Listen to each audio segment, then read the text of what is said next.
ഞാനൊരു 10 മിനിറ്റ് കൂടി ഒന്ന് പറഞ്ഞോട്ടെ. 10 മിനിറ്റും വേണ്ട. അപ്പോൾ ഈ ഡിസ്ക്രീറ്റ് പ്രോബിലിറ്റി ഡിസ്ട്രിബ്യൂഷനിൽ ഫ്രാക്ഷൻ ഇല്ല ഇവിടെ. നമ്മുടെ കോളേജിലത്തെ കുട്ടികളുടെ എണ്ണെടുക്കാൻ ചെന്ന് ഞാൻ ഓരോ ക്ലാസ്സിലേക്കും ആദ്യത്തെ ബികോം ക്ലാസ്സിൽ ചെന്നു, അവിടെ 67, പിറ്റത്തെ ക്ലാസ്സിൽ 72, പിറ്റത്തെ ക്ലാസ്സിൽ 65. കാരണം ഒരു കുട്ടിക്ക് ഉയരക്കുറവുണ്ട്, അതുകൊണ്ട് ആ കുട്ടീനെ അരക്കുട്ടിയായിട്ട് നമ്മൾ കണക്കിലെടുക്കുമോ? അങ്ങനെ ഫ്രാക്ഷൻ എടുക്കാത്തതിനെയാണ് ഡിസ്ക്രീറ്റ് പ്രോബബിലിറ്റി ഡിസ്ട്രിബ്യൂഷൻ. അത് 1 കഴിഞ്ഞ് 2, 2 കഴിഞ്ഞ് 3, 3 കഴിഞ്ഞ് 4, അതിനിടയ്ക്ക് 3.5, 3.25 ഒന്നുമില്ല. ഇങ്ങനെയുള്ളതിനെയാണ് ഡിസ്ക്രീറ്റ് പ്രോബബിലിറ്റി ഡിസ്ട്രിബ്യൂഷൻ എന്ന് പറയുന്നത്. കണ്ടിന്യൂസ് പ്രോബബിലിറ്റി ഡിസ്ട്രിബ്യൂഷൻ എന്ന് പറഞ്ഞാൽ അങ്ങനെയല്ല. They may not jump from one value to another. It passes all the value between two extreme values. 2 ഇന്റർവെല്ലുകൾക്കിടയ്ക്ക് എല്ലാ ഫ്രാക്ഷൻ വാല്യൂ കടന്നു പോകും.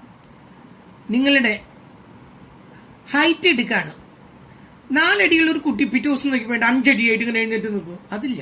4.25, 4.5, 4.25, 4 കഴിഞ്ഞ 4.10, 4.11, പിന്നെയാണ് അത് 5ലേക്ക് എത്തുന്നത്. കേട്ടല്ലോ? ഇങ്ങനെ ഫ്രാക്ഷൻ വാല്യൂ മുഴുവൻ കടന്നു പോകുന്നതിനെ അതിന് പറയുന്ന പേരാണ് കണ്ടിന്യൂസ് വാരിയബിൾ എന്ന്. നമ്മൾ അതിങ്ങനെ എഴുതുന്നത് ഇങ്ങനെയാണ്: 0 to 10, 10 to 20, 20 to 30, 30 to 40, ഇങ്ങനെയാണ് നമ്മളത് എഴുതി പോകുന്നത്. അപ്പോൾ 2 എണ്ണം ഉണ്ട്. ഒന്ന് ഡിസ്ക്രീറ്റ്ലി the values may jump from one value to another. They may take in the form of integers. That means 1, 2, 3, 4 and അതിനാണ് ഇൻറ്റീജേഴ്സ് എന്ന് പറയുന്നത്. അങ്ങനെയാണ് അത് എടുക്കുന്നത്. ആ സമയത്ത് കണ്ടിന്യൂസ് സീരീസിൽ അങ്ങനെയല്ല. It passes all the values between 2 intervals. That means 2 extreme values. 2 വാല്യൂകൾക്കിടയിലുള്ള എല്ലാ വാല്യൂകളുടെയും ഫ്രാക്ഷൻ അത് കടന്നു പോകുന്നു. അങ്ങനെയുള്ളതിനെയാണ് നമ്മൾ കണ്ടിന്യൂസ് വാരിയബിൾ എന്ന് പറയുന്നത്. ഇനി നമ്മളിവിടെ പറഞ്ഞു binomial distribution and Poisson distribution. ഇത് രണ്ടും ഡിസ്ക്രീറ്റ് പ്രോബബിലിറ്റി ഡിസ്ട്രിബ്യൂഷനാണ്. അതിൻ്റെ ക്യാരക്ടറിസ്റ്റിക്സ് തന്നെ അതാണ്. നമുക്കവിടെ ആ പ്രോബബിലിറ്റി ഡിസ്ട്രിബ്യൂഷനിൽ കിട്ടുന്നത് 2 കുട്ടികൾ ജയിക്കാനുള്ള സാധ്യത എത്ര, 3 കുട്ടികൾ ജയിക്കാനുള്ള സാധ്യത എത്ര, 30 കുട്ടികൾ ജയിക്കാനുള്ള സാധ്യത എത്ര, ഇതൊക്കെ നമുക്ക് കണ്ടുപിടിക്കാം. കേട്ടല്ലോ? ഇങ്ങനെ വരുന്നതിനെയാണ് ബൈനോമിയൽ ഡിസ്ട്രിബ്യൂഷനും പ്രോബബിലിറ്റി ഡിസ്ട്രിബ്യൂഷനും.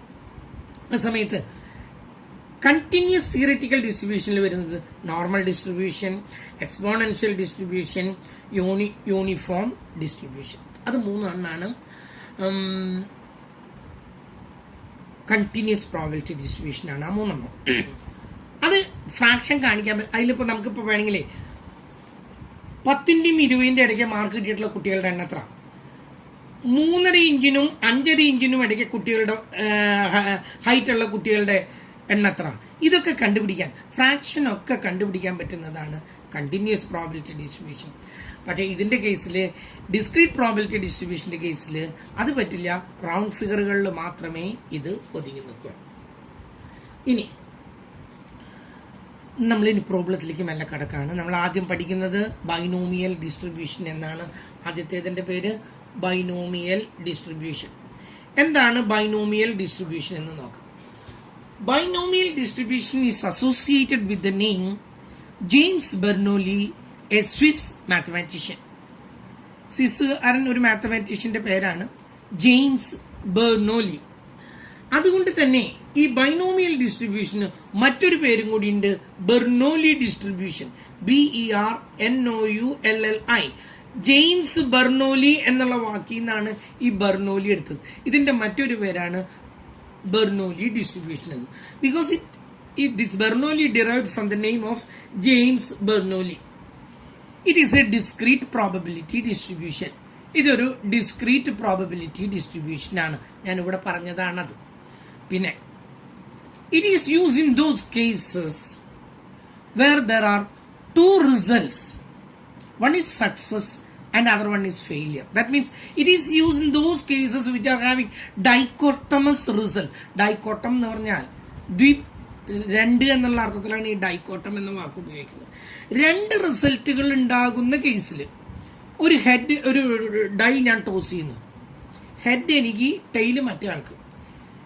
ഹെഡ് വീണാൽ എൻ്റെ സക്സസ്, ടെയില് വീണാൽ അയാളുടെ സക്സസ്. എൻ്റെ സക്സസ് അതെത്രയാണ്? 1/2 ആണ്. കാരണം ഒരു കോയിന് ഒരു ഹെഡേ ഉള്ളൂ, 1/2 ആണ്. അയാളുടെ സക്സസ് എത്രയാണ്? 1/2 ആണ്. ഇത് രണ്ടും കൂടി കൂട്ടിയാൽ 1 ആണ്. ഓക്കെ. അപ്പം എൻ്റെ സക്സസ് ഇതാണ്, എൻ്റെ ഫെയിലിയർ എന്ന് പറഞ്ഞാൽ ഒന്നിൽ നിന്നും ഇത് കുറയ്ക്കുക, അതും 1/2 ആണ്. എൻ്റെ സക്സസ് 1/4 ആണെങ്കിൽ എൻ്റെ ഫെയിലിയർ എത്രയായിരിക്കണം? 1/4 = 3/4 ആണ്. ഇങ്ങനെ രണ്ട് റിസൾട്ടുകൾ എന്തിലൊക്കെ ഉണ്ടോ അതിൽ മാത്രമാണ് നമുക്ക് എന്ത് ഉപയോഗിക്കാൻ പറ്റുന്നത്? ബെർണോലി ഡിസ്ട്രിബ്യൂഷൻ ഉപയോഗിക്കാനായിട്ട് പറ്റുന്നത്. So Bernoulli distribution is used in those cases which are of having two results. One is success and other one is failure. ഇതിൻ്റെ ഒരു ഫോർമുലയുണ്ട് ബെർണോലി ഡിസ്ട്രിബ്യൂഷൻ്റെ. അതിന് മുമ്പ് this method Bernoulli distribution can be used only if there are two results. One is success and the other one is failure. Again, this can be used in those cases in which we are given number and success as well as failure. നമുക്ക് number തന്നിട്ടുണ്ട്, നമ്മൾ coin ഇടുന്നു, 10 പ്രാവശ്യം ഞാൻ coin ഇടുന്നു, എത്ര head കിട്ടും, എത്ര ടെയിൽ കിട്ടും, എത്ര ഹെഡ് കിട്ടും, അതാണ് എൻ്റെ സക്സസ്. അവിടെ നമുക്ക് നമ്പർ തന്നിട്ടുണ്ട്, 10 കോയിൻ തന്നിട്ടുണ്ട്, 10 പ്രാവശ്യം ടോസ് ചെയ്യുന്നുണ്ട്, ഹെഡ് കിട്ടാനുള്ള സാധ്യത 1/2 ആണ്. That is success. അതിനെ നമ്മൾ ഡിനോട്ട് ചെയ്യുന്നത് പി എന്ന് പറഞ്ഞുകൊണ്ടാണ്. ക്യൂ എന്ന് പറയുന്നത് 1 - p ആണ്. അത് എപ്പോഴും മനസ്സിലാക്കുക.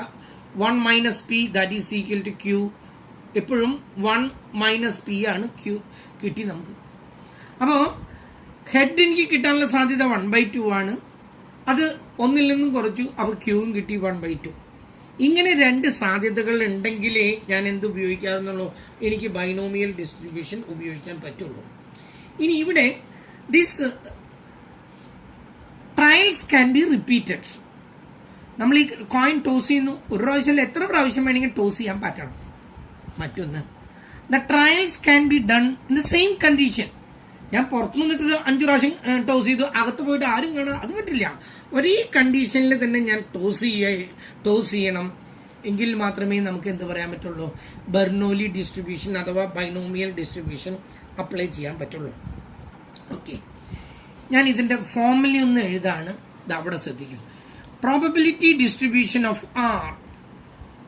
ഇതിൻ്റെ ഫോർമുല ഇതാണ്: NCR P⁻R Q⁻N-R. ഇതാണ് ഇതിൻ്റെ formula. NCR P⁻R Q⁻N-R. R എന്ന് പറയുന്നത് എനിക്ക് എത്ര ഹെഡ് വേണം, അല്ലെങ്കിൽ എത്ര ഹെഡ് കിട്ടാനുള്ള പ്രോബബിലിറ്റി അറിയേണ്ടത്, എത്ര ആൺകുട്ടികൾ വരാനുള്ള പ്രോബബിലിറ്റി അറിയേണ്ടത്. കേട്ടല്ലോ, അതിനെയാണ് ഞാൻ R എന്ന വാക്കുകൊണ്ട് ഉദ്ദേശിക്കുന്നത്. അപ്പം 6 മനസ്സിലായി, അതൊരു സംഖ്യയാണ്. 2 പ്രോബബിലിറ്റി വരാൻ, 2 കിട്ടാനുള്ള സാധ്യത. ഒരു ഡൈ ഞാൻ ടോസ് ചെയ്യാണ്, 2 കിട്ടാനുള്ള പ്രോബബിലിറ്റി. NCR ഇത് നമ്മൾ പഠിച്ചതാണ്, കോമ്പിനേഷനാണ്. ഇതാണ് ഇതിലെ ഏറ്റവും ബുദ്ധിമുട്ടുള്ള പാർട്ട്. ഇതിനാണ് കുട്ടികൾ ഏറ്റവും കൂടുതൽ സമയം ഉപയോഗിക്കുന്നതും അതേപോലെ ഏറ്റവും കൂടുതൽ തെറ്റുകൾ വരുത്തുന്നതും. നിങ്ങൾക്ക് ഇതിനൊരു തെറ്റില്ല. നിങ്ങളുടെ കയ്യിൽ ബുക്കുള്ളോടത്തോളം ഇത് പെട്ടെന്ന് നിങ്ങൾക്ക് കണ്ടുപിടിക്കാം. ഒരു ബുദ്ധിമുട്ടില്ലാതെ നിങ്ങൾ NCR കണ്ടുപിടിക്കുന്നു. ഇനി കാൽക്കുലേറ്ററിലും ഞാൻ നിങ്ങൾക്ക് പറഞ്ഞു തന്നു 5C3 അല്ലെങ്കിൽ 10C2 എന്തും വേണമെങ്കിൽ അതിൽ കണ്ടുപിടിക്കാം. ഇത് കിട്ടി, ആ കിട്ടിയത് 32 എന്ന് കരുതാം. ഇൻറ്റു പി എന്ന് പറയുന്നത് കോയിനാണെങ്കിൽ സക്സസ് എത്രയാണ്? 1/2 ആണ്. എനിക്കിവിടെ കിട്ടേണ്ടത് 2 കരുതാം. 2 ഹെഡെങ്കിലും കിട്ടണം. 5 പ്രാവശ്യം ഞാൻ ടോസ് ചെയ്തപ്പോൾ 2 ഹെഡെങ്കിലും കിട്ടണം. അതാണ് ആ 6 ഇവിടെ എഴുതുന്നത്. വീണ്ടും ക്യൂ, അതും 1/2 ആണ്. ഇവിടെ എഴുതിയപ്പോൾ ഇത് അതും 1/2 ആണ്. കേട്ടല്ലോ, പിയും 1/2 ആണ്, ക്യൂവും 1/2 ആണ്. N 5 പ്രാവശ്യം ടോസ് ചെയ്യുന്നു. എനിക്ക് കിട്ടേണ്ടത് എത്രയാണ്? 3 ആണ്. 5 - 3. ഞാൻ പ്രോബ്ലം ചെയ്യുമ്പോൾ വൃത്തിയായിട്ട് കാണിച്ചു തരാം. ഇതൊക്കെ നിങ്ങൾക്ക് എളുപ്പം കണ്ടുപിടിക്കാം. ഇതാണ് നിങ്ങൾക്ക് കണ്ടുപിടിക്കാൻ ബുദ്ധിമുട്ടുള്ളത്. ഈ സംഖ്യ കിട്ടും. 1/2 1ന്റെ സ്ക്വയർ 1 തന്നെ, 2ന്റെ സ്ക്വയർ 4, 1 5 3 പോയ ഇതും 2 തന്നെ, 1ന്റെ സ്ക്വയർ 1, 2ന്റെ സ്ക്വയർ 4. ഇത് രണ്ടും 3 കൂടി അങ്ങ് മൾട്ടിപ്ലൈ ചെയ്യുന്നു. You will be having A value. അതാണ് നമ്മളിവിടെ കണ്ടുപിടിക്കുന്നത്. ഓക്കെ, ഒരു ചെറിയൊരു ഐഡിയ ഒക്കെ നിങ്ങൾക്ക് കിട്ടിയില്ലേ? ഇനി ഞാനിവിടെ ആദ്യത്തെ ഈ പ്രോബ്ലം ചെയ്തപ്പോഴേ ഞാൻ ഇതിനെ ഇതിൻ്റെ ഇവിടെ നമുക്കിവിടെ കിട്ടുന്നത് ഇതിൻ്റെ പ്രോബബിലിറ്റിയാണ്. നമ്മളൊരു കണക്ക് ഇവിടെ നമ്മൾ ചെയ്തു എ സ്പീക്സ് ട്രൂത്ത് എന്നുണ്ട്. അതിൽ ഇതിൻ്റെ സക്സസ് ആണ്, അല്ല ഇതിൻ്റെ കോൺട്രഡിക്ഷൻ ഇവിടെ കിട്ടി, അത് പ്രോബബിലിറ്റിയാണ്. നമ്മളോട് പേഴ്സൻറ്റേജ് കാണാൻ പറഞ്ഞിട്ടുണ്ട്. ആ കിട്ടുന്ന സംഖ്യേനെ ഇൻറ്റു 100 അപ്ലൈ ചെയ്യണം. ഇതും കൂടി മൾട്ടിപ്ലൈ ചെയ്തു, ഇതും കൂടി മൾട്ടിപ്ലൈ ചെയ്തു, രണ്ടും കൂടി കൂട്ടി ഇൻറ്റു 100 ഇട്ടിട്ട് പേഴ്സൻറ്റേജിലേക്ക് ആക്കാൻ മറക്കരുത്.